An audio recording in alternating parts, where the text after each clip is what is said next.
અમદાવાદ પોલીસે ₹23 કરોડના સાયબર ફ્રોડનો પર્દાફાશ કર્યો।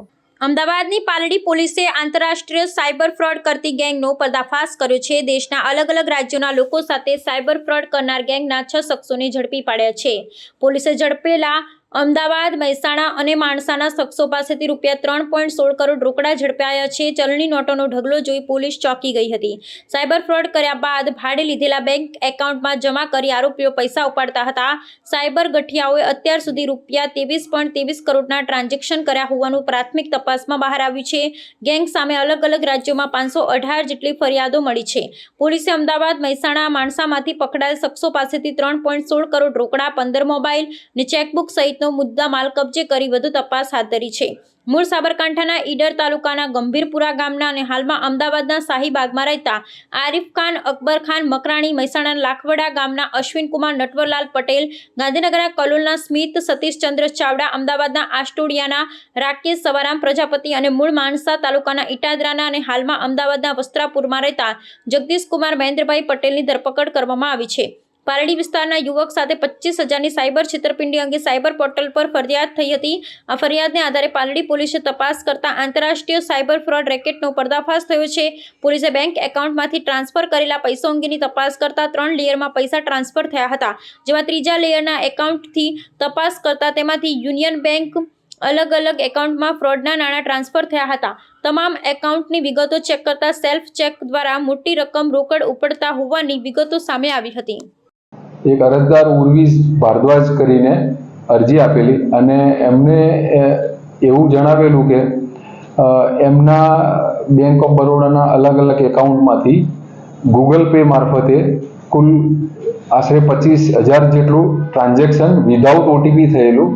એમને કોઈ ઓટીપી આપ્યા વગર એમના એકાઉન્ટમાંથી આટલી રકમ વિડ્રો થતાં એમને અરજી આપેલી અને એ અરજી અનુસંધાને પાલડી પોલીસ સ્ટેશનમાં તપાસ ચાલતી હતી।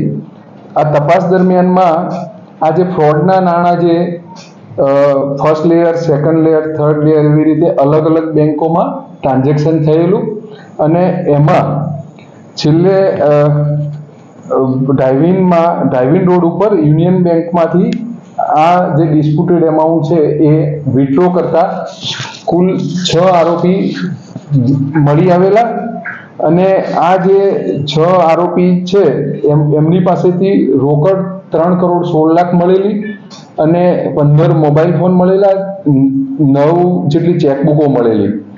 હવે આ જે એમાઉન્ટ એમને ત્યાં સેલ્ફ ચેકથી વિથડ્રો કરેલી અને આટલી મોટી એમાઉન્ટ એમને સેલ્ફ ચેકથી કેમ વિથડ્રો કરી અને એ એકાઉન્ટ ધારકો કોણ છે, એ પૈસા કોને આપવાના હતા એ બાબતે પૂછપરછ કરતા એમને કોઈ સંતોષકારક જવાબ આપેલો નહીં અને આ તપાસ દરમિયાનમાં જે સેકન્ડ લેયરમાં યસ બેંકનું એકાઉન્ટ છે એમાં NCCRP પોર્ટલ ઉપર ચેક કરતા કુલ 136 એપ્લિકેશનો આવેલી છે અને જે થર્ડ લેયરમાં જ્યુબિલી હિલ્સ મર્ચન્ટ એકાઉન્ટ છે એમાં કુલ 518 જેટલી અરજીઓ આવેલી છે અને આ જે ટોટલ જે આ ભોગ બનનાર છે એની ડિસ્પ્યુટેડ એમાઉન્ટ છે એ લગભગ જે 9 કરોડ જેટલી થાય છે।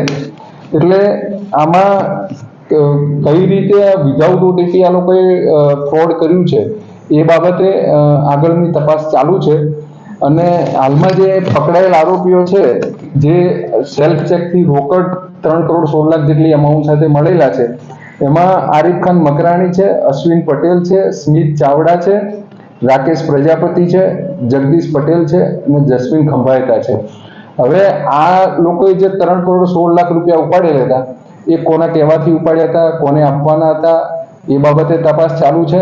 તેમજ આ જે એકાઉન્ટમાંથી એમણે પૈસા વિથડ્રો કર્યા હતા એ એકાઉન્ટ ધારકોને બોલાવીને આગળની પૂછપરછ કરવાની ચાલુ છે કાર્યવાહી અને છેલ્લે વિધાઉટ ઓટીપી ટ્રાન્ઝેક્શન કઈ રીતે થયું એની પણ તપાસ કરવા કાર્યવાહી ચાલુ છે।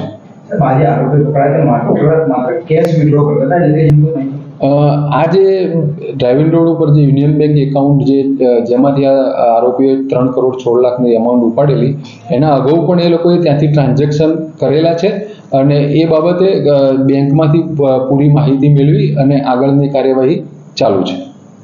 ઝડપાયેલા આવ્યો છે તેનું બેકગ્રાઉન્ડ શું અગાઉ કોઈ ગુનાહિત આરોપી હાલ તેમની પ્રાથમિક પૂછપરછમાં એવું જણાવે છે કે અમે જે બેંક એકાઉન્ટ હોલ્ડર છે એને અમે ડાયરેક્ટ અમારે કોઈ પરિચય નથી, પણ અમે એમના ફોન કોલથી અને એમના જે એમાઉન્ટ વિથડ્રો કરી અને એમને પાછી આપવા માટેના એ જેને કે એને આપી દેવા માટે એ લોકોને અમુક એમાઉન્ટ એ લોકો આપતા હતા. બીજી કઈ જગ્યા સામે ફરિયાદ મળી છે અને કઈ પોર્ટલમાં ફરિયાદ દાખલ કરવામાં આવી છે?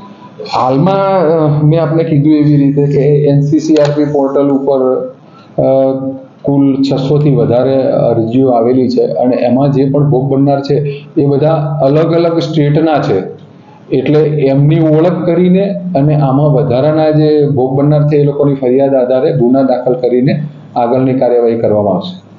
ઓકે.